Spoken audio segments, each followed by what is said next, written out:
Hey, okay, so you caught me out here running errands. So I have a question for you guys, and I really need you to participate in this, so I know if there's any interest.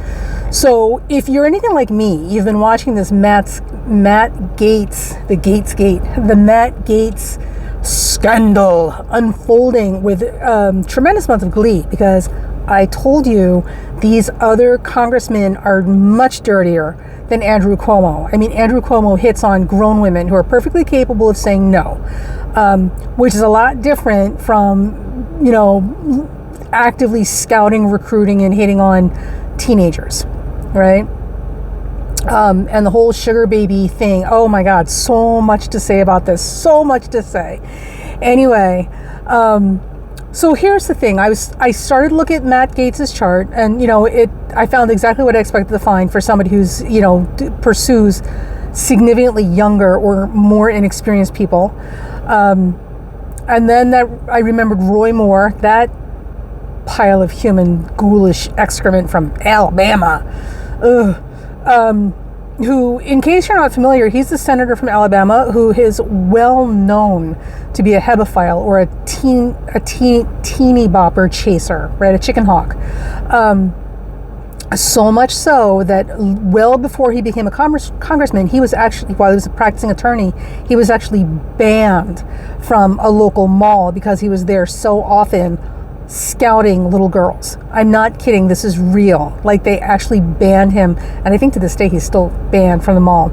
But like, it's Alabama. I mean, I don't know what the deal is with the southern states and places like Alabama or the panhandle of Florida where Gaetz is from. Maybe this is normal. I don't know, but there you have it. So I looked up Roy Moore, which of course led me back to Jeffrey Epstein, which then led me back to Ghislaine Maxwell. And then, of course, that pulled in Prince Andrew and this whole, this whole cavalcade of known sexually predatory people. And in most of these charts, I found exactly what I expected to find. So my question for you, dear viewer, is if I were to do a video on identifying sexually predatory behavior, or the charts of sexual predators, would this be of interest to you? And if so, how long would the video be comfortable for you? Because if you know anything about me, I can go on for hours. So I can easily break this up into individual pieces, of 30 or 45 minute lengths, if that's more comfortable for you. Or we can do one ridiculously long video, which probably not a good idea. And finally, also, we have Zoom. Now remember, I'm not the most technically proficient person on the planet, but Zoom is available. So I'm also considering doing a live Zoom chat, separate from the YouTube video. So if that is of interest to you as well, let me know what days or times would be good for you, and that you are also interested in that. Now, if you are a Patreon subscriber, please let me know that you are or have been a Patreon subscriber, because you guys will get first choice in terms of scheduling. I'll try to find something that works for everybody. Oh, airplane overhead. But this is fascinating stuff. And Matt Gaetz and Ghislaine Maxwell may have a lot more in common than they think they do. I'm sure they have some friends and associates in common, because certainly Prince Andrew and Ghislaine have a very strong friendship, and a whole CYA operation going. There was a lawsuit, and I'll get into it when I do the charts, but there was a lawsuit that Ghislaine Maxwell filed against the estate of Jeffrey Epstein after he died. So he died in August of 2019, and she filed a lawsuit against the estate of Jeffrey Epstein, or Little St. James Island, in March of 2020. Now, at that time, the transiting Saturn had just entered Aquarius and was crossing Jeffrey Epstein's sun. So just goes to show that even though you're dead, your chart lives on, and when it gets activated, it gets activated. You get pulled right back up into activity, whether you're physically here or not.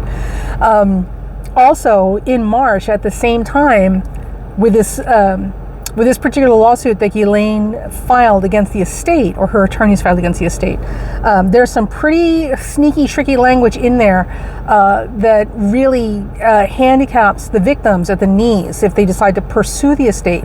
And that same month, interestingly enough, is when Prince Andrew suddenly got a spine and decided, nope, I'm not going to cooperate. Nope, I'm not saying a word.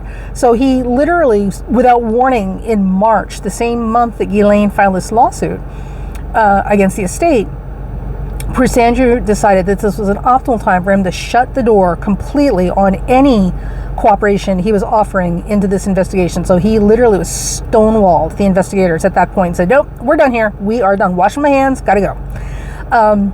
So the timing is not accidental, and obviously those two have a relationship, and there's some really interesting stuff going on here.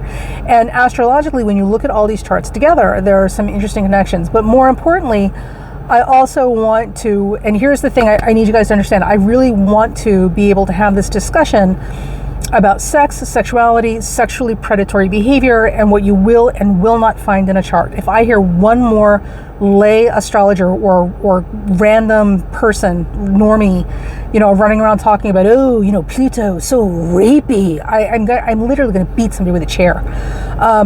It's not that simple. It's not that simple. And you're not going to have like a 1, 2, 3 ABC cookbook recipe of planets and aspects in a chart that's going to show you who's going to be a rapist and, who's going to be a child molester. It doesn't work like that. However, we can tell some predilections about a person's behavior that could potentially lead them one way or the other, depending on circumstance, opportunity, and most important, character. So we can absolutely take a look at that, and we can look at what would be considered their motivations, a person's motivations for doing things that are literally crimes against humanity, and crimes against society and young people. So if you're interested, here's your task, here's your challenge, dear viewer. If this is of interest to you and you really would enjoy seeing this particular string of videos about Matt Gaetz, Prince Andrew, Ghislaine Maxwell, Jeffrey Epstein, sexual predators, sexual abuse, this sort of stuff, and what we're seeing in a chart when these things do come up, and how to frame this so we understand what we're dealing with without making undue and inflammatory and incorrect accusations and assumptions about people, like a lot of people seem to enjoy doing with astrology these days. In the comment section below, let me know that you're interested. Let me know how long the video would be comfortable for you to watch, because I can break this up into segments. And if you'd like to do a private Zoom chat afterwards to go deeper into this stuff, also let me know. I don't have a lot of time, so I'm trying to tailor this more specific to what you guys are interested in hearing. So work with me here. Work with me. And talk to you soon.